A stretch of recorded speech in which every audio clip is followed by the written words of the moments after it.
Captain Lee Do-yun stood on the bridge of the exploration ship New Seoul, watching the stars through the main viewing window.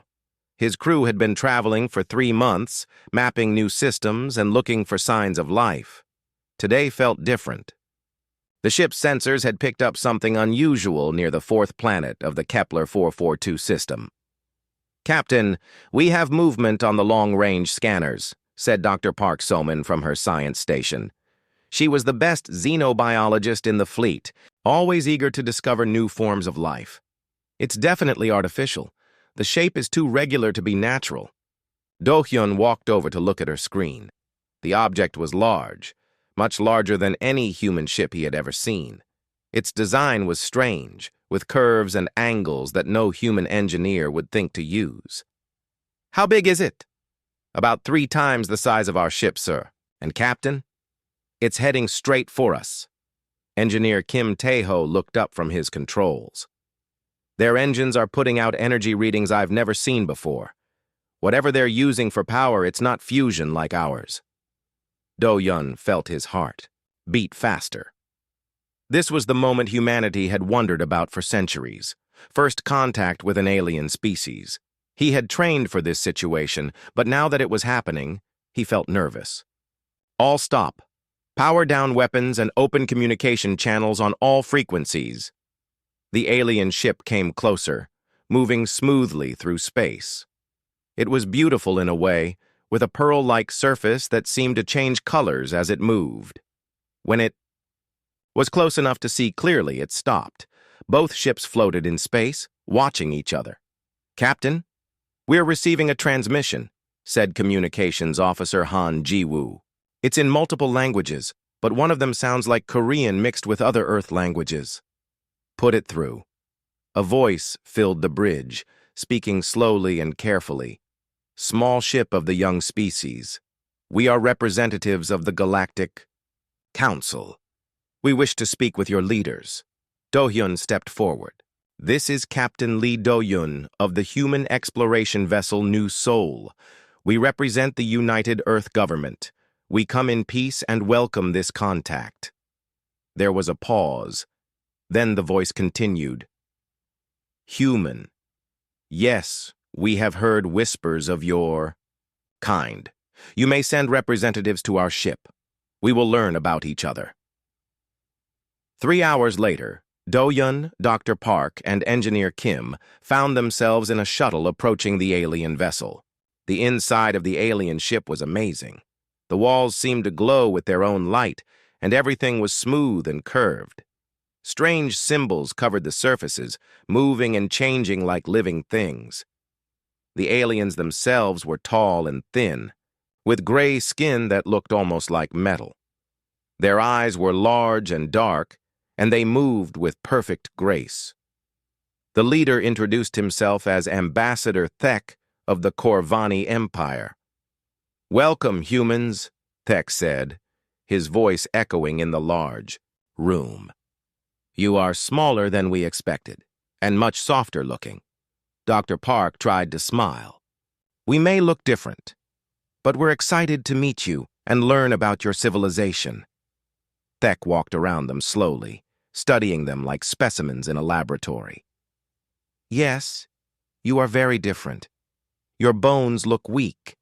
Your skin is thin. How do you survive on your worlds?" "We adapt to our environments," Do-hyun said carefully.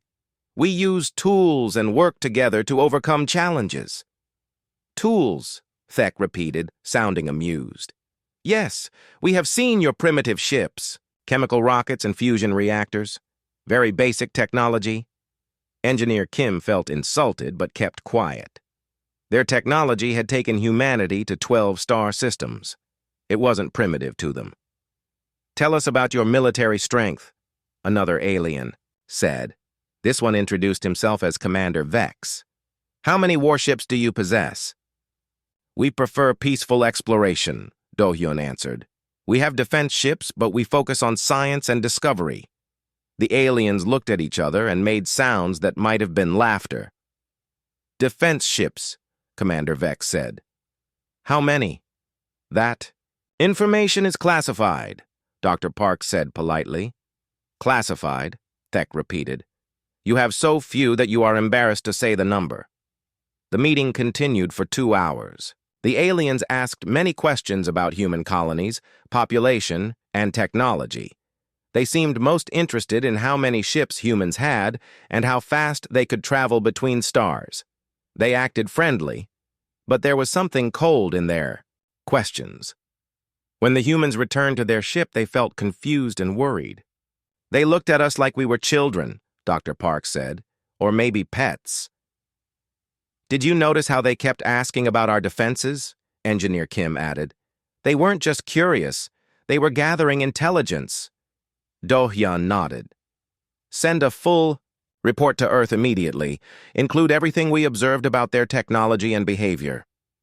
Unknown to the humans, Ambassador Thek was making his own report to the Galactic Council. The humans are even weaker than our scouts reported, he said to the council leaders on the communication screen. They are physically fragile and technologically backward. Their largest ship is smaller than our escort vessels. How many ships? Do they have total? Asked Councillor Zeth of the Aquari Federation. They refused to say, but based on their colonies and population, no more than a few hundred. Most are probably cargo ships, not warships. And their weapons? Primitive kinetic projectiles and basic energy weapons. Nothing that could threaten our shields. They still use chemical explosives. The council members shared looks of satisfaction. They occupy 7 resource-rich worlds that we need for expansion, said High Commander Nex of the Brutani Collective. If they are this weak, why negotiate with them at all? Exactly my thinking, Thek agreed. They call themselves peaceful, which means they will not fight when we take what we need. They will simply move away like frightened animals. Back on the new Sol, Captain Do-hyun watched the alien ship disappear into hyperspace. He had a bad feeling about the encounter. The aliens had been polite, but their questions felt more like an interrogation. Captain, Dr. Park said quietly, I think we just made a very dangerous first impression. What do you mean? They think we're weak, and weak species probably don't last long in their galaxy. Do-hyun stared out at the stars, wondering what humanity had just gotten itself into. In the distance, Earth seemed very far away and very small. 6 months had passed since Captain Lee Do-hyun first met the aliens.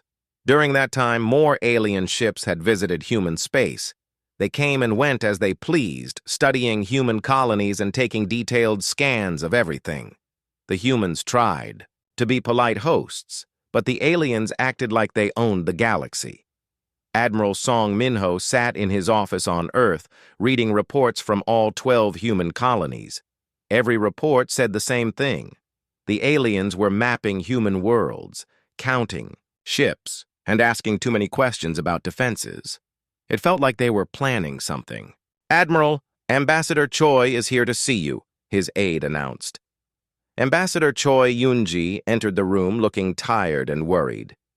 She had been trying to establish formal diplomatic relations with the Galactic Council for months. We have a problem, Admiral. A big one. What kind of problem? The Council has sent us an official message. They're calling it a territorial reorganization notice. She handed him a data pad. They want us to evacuate 7 of our colonies within 30 Earth days. Admiral Song read the message carefully. The language was polite but firm. The Council claimed that humans had settled on worlds that contained strategic resources needed for galactic stability. They offered to help relocate human populations to more suitable worlds in less valuable systems.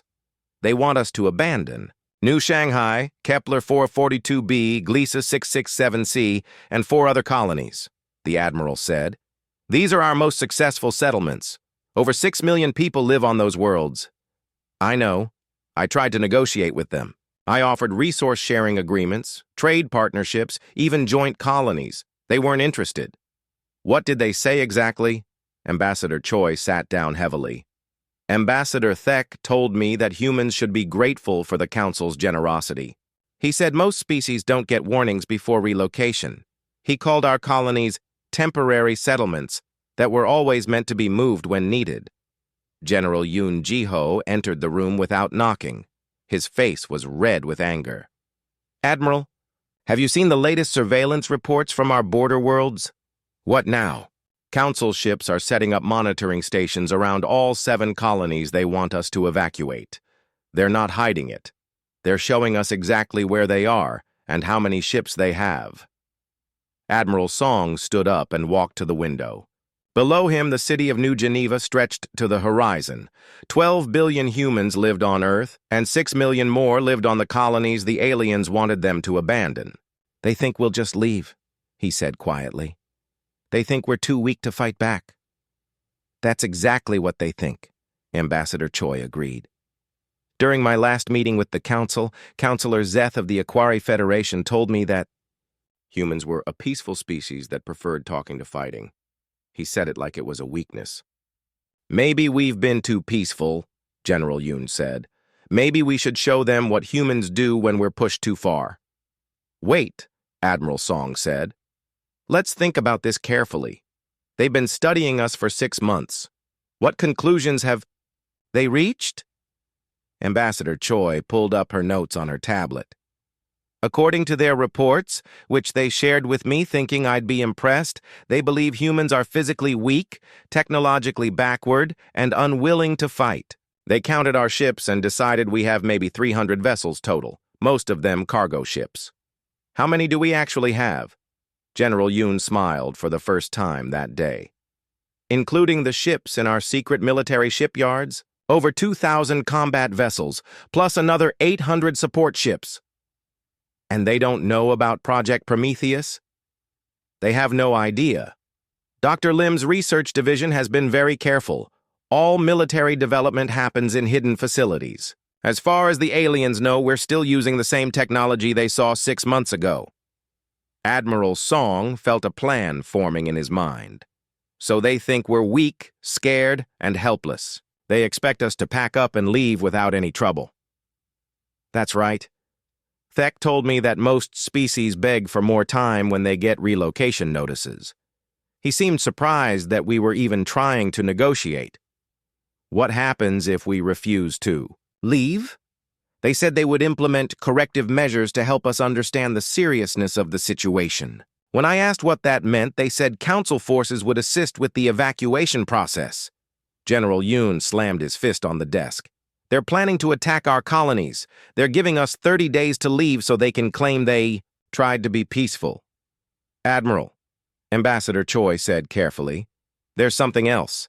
The Council has 3 major species and dozens of smaller ones. Their combined fleets have thousands of ships. Even if we have more vessels than they think, we're still outnumbered."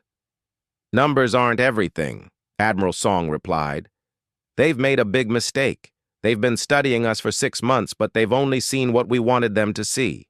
They think our technology is primitive because we've been using old ships for exploration and diplomacy." He activated his secure communication system and called Dr. Lim Chae-young, head of the Prometheus Research Division. "Dr. Lim, how long would you need to activate all Prometheus projects?" "All of them, Admiral? The stealth systems, the new weapons, the enhanced engines?" "Everything. We may need to show the galaxy what humans are really capable of. Give me 72 hours and I can have the first wave ready. 2 weeks for full deployment." After ending the call, Admiral Song looked at his 2 visitors. "The aliens made one critical error. They assumed our peaceful nature meant we were weak. They never considered that maybe we choose to be peaceful because we know how dangerous we can be when we're not." Ambassador Choi looked worried. "Admiral, are you talking about war? Against the entire Galactic Council?" "I'm talking about survival. They've made their choice. Now we make ours." Meanwhile, in Council space, Ambassador Thek was reporting to his superiors. "The humans are trying to negotiate just as predicted. They offered to share resources and establish trade agreements. Typical weak species behavior." "And their military response?" asked High Commander Nex. "None. They haven't moved any additional ships to the colonies we want. They haven't even increased their patrols. I believe they will evacuate peacefully when they realize we're serious." "Excellent. Begin preparations for the corrective action.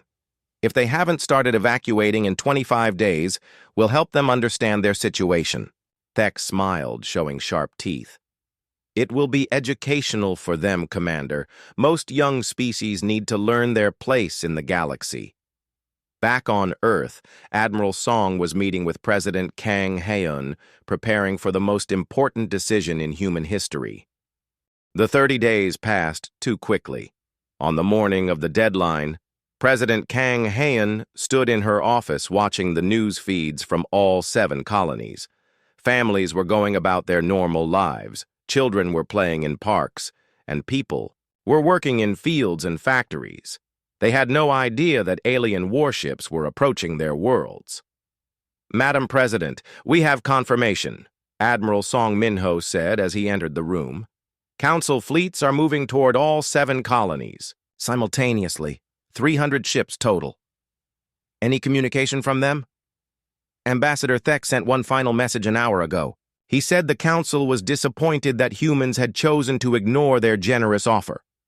He said they would now help us understand the reality of our situation." President Kang walked to her desk and picked up a sealed envelope.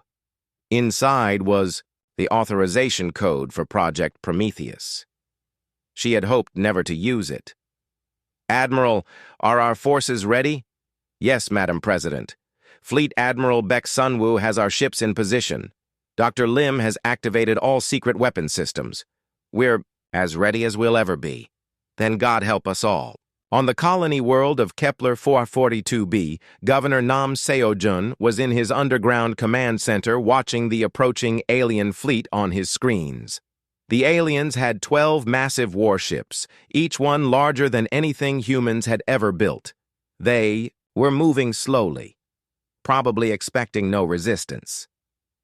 "Governor, all civilians are in the underground shelters," reported his aide. "The surface looks empty, just like you ordered." "Good. Let them think we're hiding in fear. How long until they reach orbit?" 2 hours, sir. Governor Nam activated his secure communication link to Earth. This is Kepler 442b. We're about to find out what the aliens do to colonies that don't evacuate. The alien fleet entered orbit exactly on schedule. Commander Vex stood on the bridge of his flagship, looking down at the human colony. The planet looked peaceful and quiet. A few cities were visible, but there was no sign of activity. "Are the humans still down there?" he asked his sensor officer. "Yes, Commander. Our scans show approximately 800,000 life signs. They appear to be hiding underground." "Hiding as expected. Open a communication channel to the planet." "Governor Nam's communication system activated." The alien's voice filled his command center. "Humans of Kepler 442b, this is Commander Vex of the Corvani Empire. You have failed to evacuate this world as ordered. We will now demonstrate the consequences of disobedience. This is Governor Nam Seojun. This is our home. We will not leave." There was silence for a moment, then harsh laughter. "Your home? Human, this world belongs to the Galactic Council now. You are trespassers. We will remove you." The first alien attack came without warning. Energy beams lanced down from orbit, targeting the main city. Buildings exploded in brilliant flashes of light. The humans had built their cities well, with strong underground levels, but the alien weapons were powerful. Governor Nam watched his home burn from his deep bunker. "All defense units, you are authorized to engage. Show them what humans do when you attack our families." Hidden missile sites across the planet opened fire. The aliens had scanned the surface but missed the weapons hidden deep underground. Dozens of missiles streaked toward the alien ships. Most were shot down by alien defense systems, but some got through. Commander Vex was shocked when his ship shook from a direct hit. "How do they have surface-to-orbit missiles? Our intelligence said they had no significant weapons." "Commander, we're detecting multiple launch sites. They're firing from underground bunkers we didn't know existed." "Impossible. Our scans were thorough." The battle continued for 6 hours. The aliens destroyed most of the surface cities, but the humans kept fighting from their underground positions. Every time the aliens thought they had won, new weapons would appear from hidden locations. "Commander, we've lost 2 escort ships," his tactical officer reported. "The humans are using some kind of guided munitions that our shields can't stop completely." "How many human military targets have we destroyed?" "That's the problem, sir. We can't find their military. We've been fighting civilians with hidden weapons." Commander Vex felt a cold fear growing in his chest. His intelligence had said humans were weak and poorly armed. These humans were fighting like professional soldiers, and they seemed to have weapons everywhere. The battle ended when the last human defense post went silent. Commander Vex looked down at the burning planet and felt no satisfaction. His ships had taken damage. He had lost 2 escorts, and it had taken much longer than expected. "How many human casualties?" he asked. "Approximately 2,800. Dead, sir. But, Commander, most of the population is still alive in deep shelters we can't reach without ground assault." "And our casualties?" 400 dead, 800 wounded. Much higher than projected. Commander Vex sent his report to the Council with growing unease. The humans had fought harder than any species he had ever encountered. They had hidden weapons, underground cities, and a determination that surprised him. On Earth, President Kang Haeun received the casualty reports from Kepler 442b. 2,800 of her people were dead, including children. She thought about the alien commander who had ordered the attack, about the council that thought humans were too weak to matter. "Admiral Song, activate the emergency broadcast system. I want to address Earth and every human colony simultaneously." 30 minutes later, President Kang stood before cameras that would transmit her words across 12 star systems. Her voice was calm, but her eyes burned with cold fire. "My fellow humans, 6 hours ago the Galactic Council attacked our colony on Kepler 442b. They killed 2,800 innocent people, including children, because we refused to abandon our homes. They did this because they believe we are weak. They believe we will surrender when faced with superior force. They believe we are too frightened to fight back." She paused, letting her words sink in across human space. "They have gravely miscalculated. Today, I am declaring a state of war between humanity and the Galactic Council. We will not surrender our worlds. We will not abandon our people. We will show these aliens that peaceful does not mean helpless." Admiral Song, activate Project Prometheus. It's time the galaxy learned what humans are really capable of when we stop holding back. Across human space, hidden shipyards opened their doors. Secret weapon systems came online. The real human military, hidden for decades, began to move. War had begun, and the aliens had no idea what they had awakened. 3 days after President Kang's declaration of war, Fleet Admiral Bayek Sunwoo stood on the bridge of the battleship Sol Prime, watching his fleet prepare for humanity's first real strike against the Galactic Council. Around him, 200 ships moved in perfect formation through space. But these were not the old exploration vessels the aliens had seen before. "Admiral, all stealth systems are online," reported Captain O. Min-jae from his destroyer Incheon. "The enemy cannot see us on their sensors." Admiral Bayek smiled. The aliens thought human technology was primitive. They had never seen quantum masking systems or the new fusion drives that Dr. Lim's team had developed in secret. "Good. How long until we reach the Corvani supply depot?" 18 hours, sir." The target was perfect for their first strike. The Corvani had built a massive supply station in the Rigel system to support their fleets. It was heavily defended but far from their homeworld. Intelligence reports showed over 50 alien ships protecting convoys that supplied the forces attacking human colonies. Captain O adjusted his ship's position in the formation. He had spent 20 years in the human navy, but he had never commanded a ship like the Incheon. It was completely invisible to alien sensors and could accelerate faster than anything the Council had ever seen. Most importantly, it carried weapons that could punch through alien shields like they were made of paper. "Captain, we're approaching the target system," his navigation officer reported. "All ships, this is Admiral Bayek. Remember, they think we're weak and scared. They think we only have a few hundred old ships. Let's show them how wrong they are." The alien supply depot appeared on their screens. It was enormous, a spinning wheel of metal and crystal floating in space. Dozens of cargo ships moved between the station and the defending warships. Everything looked normal and peaceful. On the station, Commander Keth of the Corvani Empire was reviewing supply reports. His station provided fuel, weapons, and food for the fleets that were slowly conquering human space. The humans had surprised everyone by fighting on Kepler 442b, but it didn't matter. They were still weak. "Commander, our long-range sensors are detecting some kind of disturbance in space," his sensor officer reported. "What kind of disturbance?" "Unknown, sir. It's like space itself is moving, but there's nothing there." Commander Keth frowned. That didn't make sense. "Run a full diagnostic on the sensor array. Maybe we have a malfunction." At that moment, Admiral Bayek gave the order to attack. "All ships, drop stealth and engage. Space around the alien station, suddenly filled with human warships. They appeared from nowhere like ghosts becoming solid. The alien defenders had no time to react before the first human weapons struck. Captain O's destroyer fired its main gun at the nearest Corvani warship.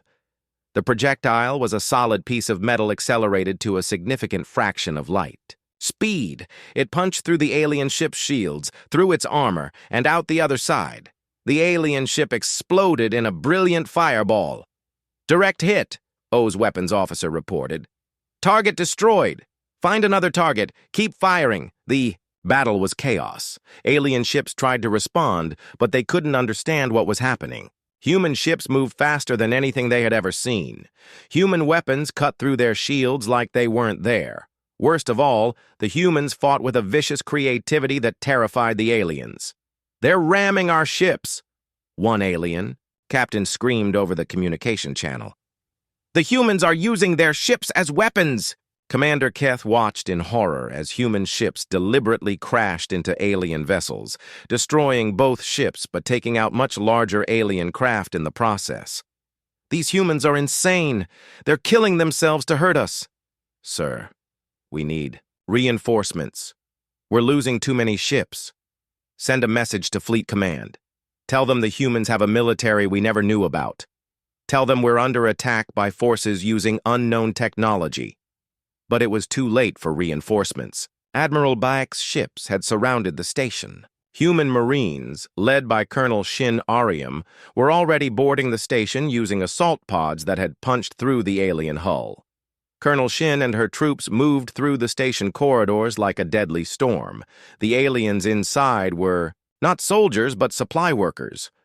They had never expected to fight hand-to-hand combat with humans. "Secure the command center," Colonel Shin ordered her troops.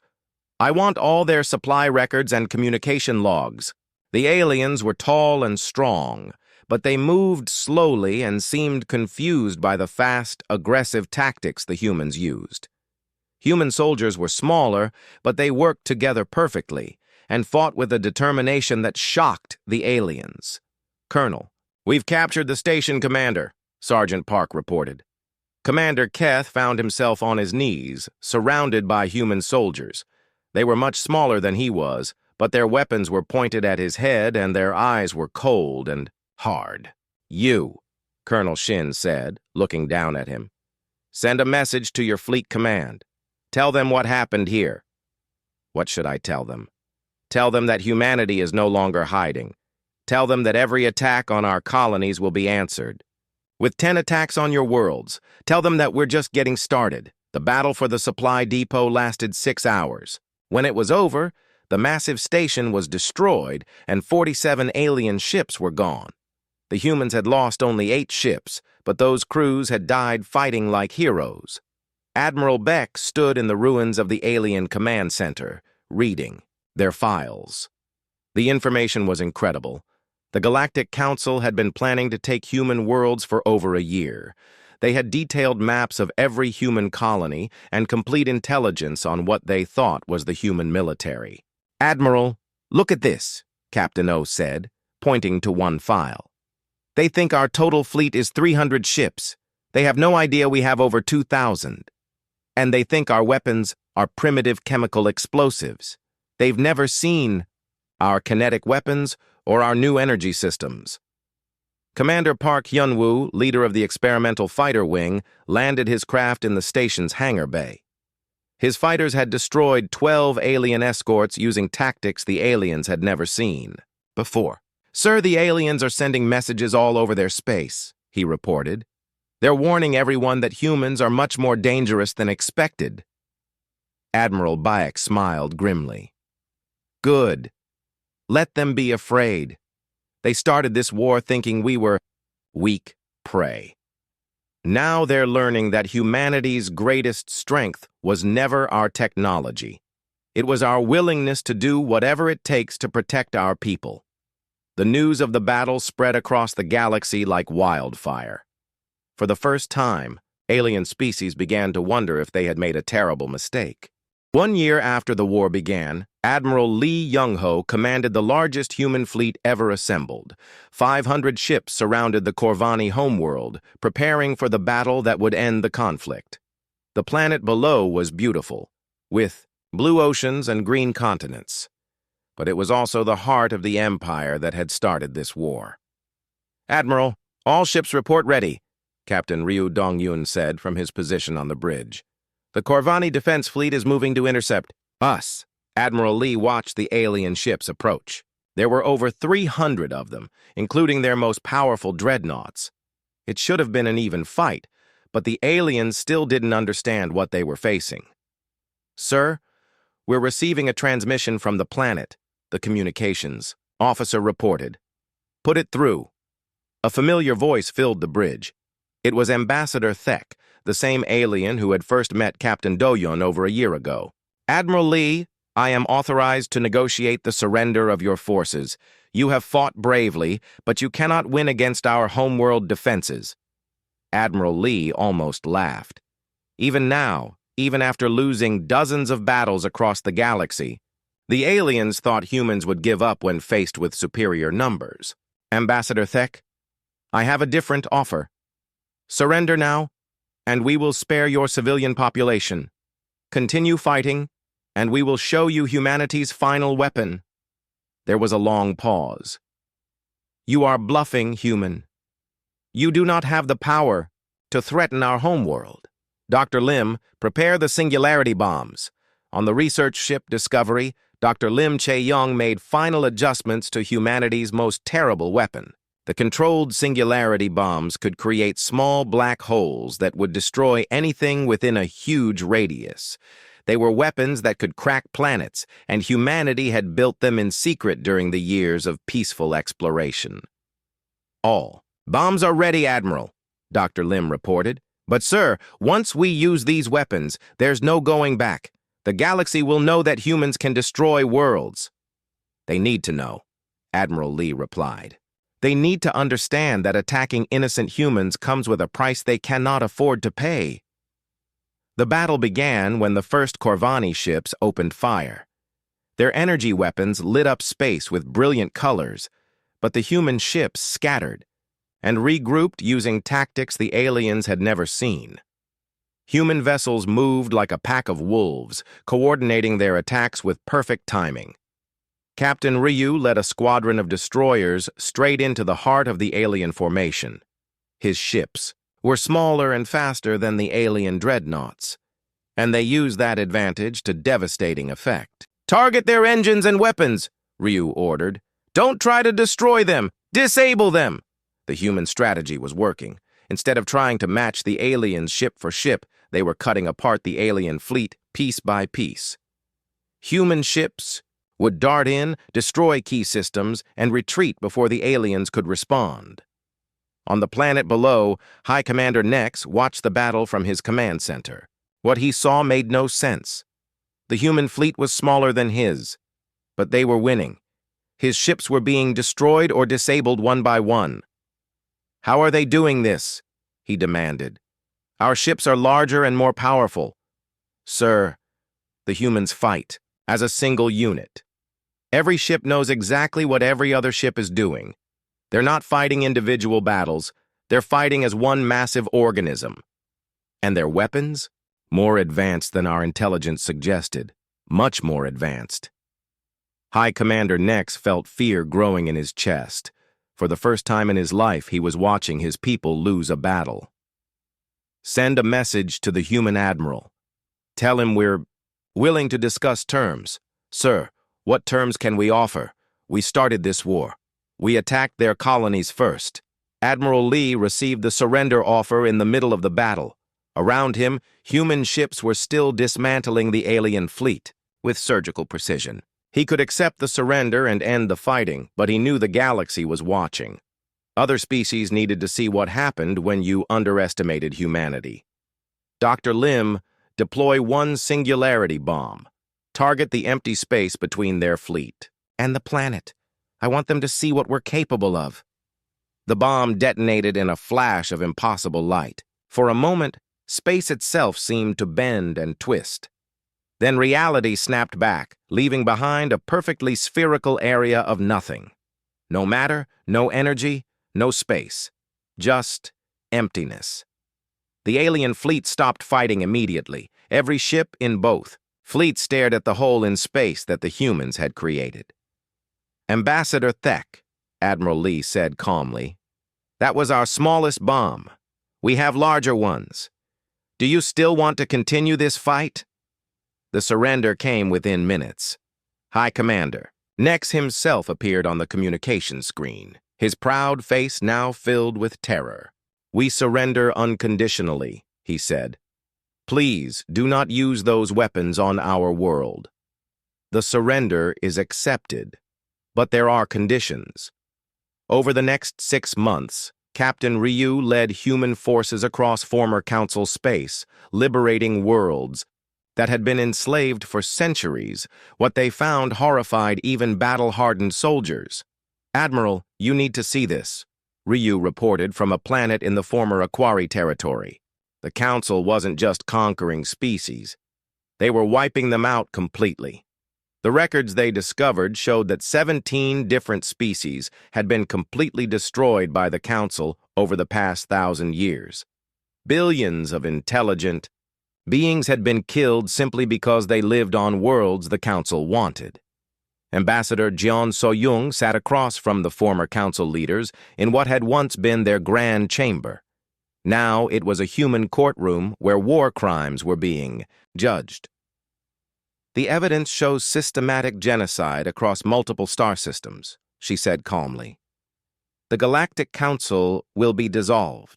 All member species will be given the chance to join a new federation based on equality and protection of the weak. Ambassador Thek, now wearing the simple clothes of a war criminal, looked up at her with confusion. You could rule the galaxy now. Your weapons are superior. Your tactics are better. Why are you not taking control? Because that's not who we are, Ambassador John replied. We didn't fight this war to become conquerors. We fought it to protect innocent people from bullies like you. 10 years later, Captain Do-hyun, now an ambassador, himself, stood on the deck of a diplomatic ship approaching a newly discovered species. His job was to make first contact and welcome them to the Galactic Democratic Federation. Captain, the aliens are hailing us, his communications officer reported. Put them through. A nervous voice filled the bridge. Unknown ships, we are the Kalani Republic. We mean no harm. Please state your intentions. Captain Do-hyun smiled, remembering his own first contact with aliens so many years ago. This is Ambassador Lee Do-hyun of the Galactic Democratic Federation. We come in peace to welcome you to the galactic community. We're here to help you, not to conquer you. Help us? Why would you help us? You don't even know us. Because that's what civilized species do. They protect the weak and welcome the new. But I should warn you about something. What? We come in peace. But we are prepared for war. The galaxy has learned that peaceful people can be the most dangerous enemies when you threaten what they love. Choose your friends wisely. The colony joined the Federation 6 months later. They, like 47 other species, had learned that humanity's greatest strength was not their weapons or their ships. It was their absolute refusal to abandon anyone who needed protection. In the old council space, children of dozens of species played together in schools that taught equality and respect. Former slaves built new lives as free citizens. And across the galaxy, every species remembered the day they learned that calling humans weak was the most dangerous mistake anyone could ever make.